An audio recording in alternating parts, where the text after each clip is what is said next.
Hey everybody, Sean with Triangle of Truth here. I'm back with a rapid review for you guys this week. This is a book I am really excited to talk with you guys about.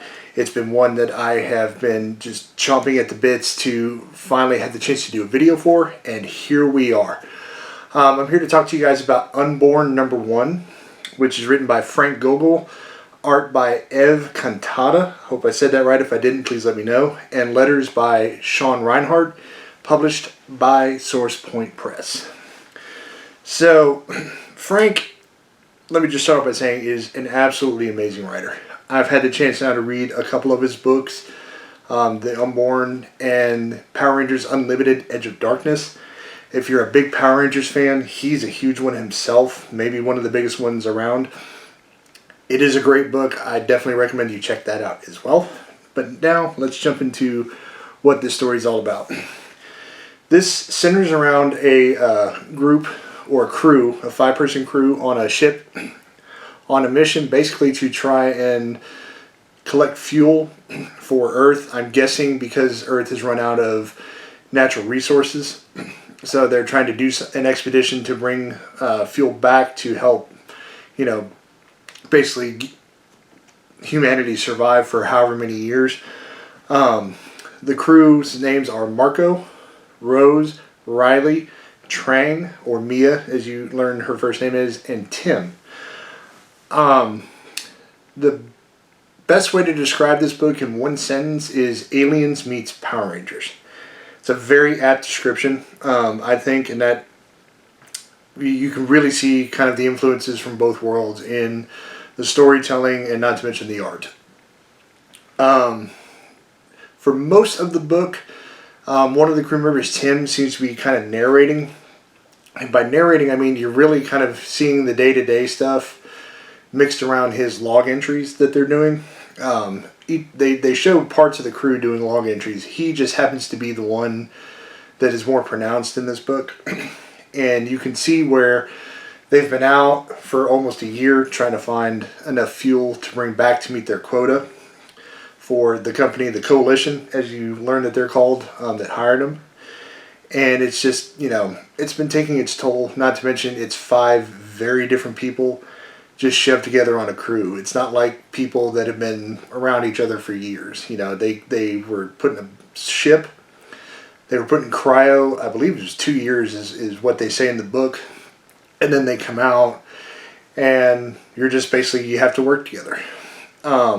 But you get to kind of see how everybody's personalities are in some ways. Tim seems to be the lighthearted one, the one, like the heart and soul is the best way to put it. Trang is the captain, so she is very disciplined, keeps walls up, keeps a little bit of a distance,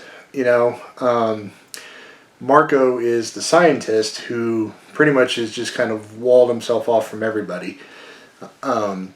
The other two are basically like security. They're there for protection. Well, they just happen to be a couple. So they're kind of all in their own little world as well. And you see Tim kind of point on these things and highlight this kind of stuff and whatnot. But all the while, they're also showing you present day of what they're doing. And they're on a planet that apparently they found that should help meet the quota for the fuel, because the planet that they were sent to fell short by a lot. The one thing that they have yet to encounter throughout their entire year in space is hostile aliens. Well, in the midst of them doing their drilling and whatnot for the fuel, they experience what feels like an earthquake, and all of a sudden, boom, just a bunch of insectoid small bugs come at them, and it's a massive attack. This is kind of where the Power Rangers element comes in, because the aliens are where that's where the Aliens movie stuff kind of comes in, but their suits throughout all of this and some of that influence and the weapons, that's where you can kind of see where the description of those two worlds meeting for the comic kind of comes together. But it's super cool. The powers, one of them has a sword that looks like it's got basically electricity that can be used with it. One's got a hammer. Another has, of course, a sniper rifle, which I love that, of course. But it's super cool watching them all do this and fight. Well, unfortunately, Tim, who's been kind of doing most of the narrating up to this point, gets attacked. And so they're trying to retreat to their ship, which they call Goliath. And they get in there, and you eventually learn throughout all this that Tim and Captain Trang have built into their boyfriend and girlfriend. Well, Mia, Captain Trang, is also pregnant, and she's been wanting to tell Tim this. And of course, now he's been attacked and pretty badly wounded by this alien, fatally wounded, to be perfectly honest. But they do manage to get back on the ship, and one of the aliens gets on. They do manage to kill it, and then they get Tim off into the infirmary. Well, the captain orders Marco to dispose of it or incinerate it, basically destroy it.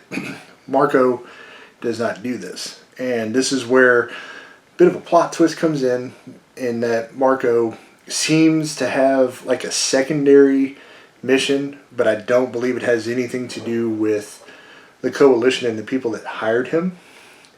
But that part's not yet flushed out. I'm sure in issues 2, 3, and 4 it will be, but he's definitely got what seems like an ulterior motive or secondary research project that he's trying to work on. Because what he does is he takes a thing and then he basically tries to put it somewhere and contain it to where nobody knows about it. And you fast forward from that to the next panel, and it's Mia sitting there with Tim, and he wakes up, and basically Mia tells him, "Hey, Marco did what he could for you, but it's really bad."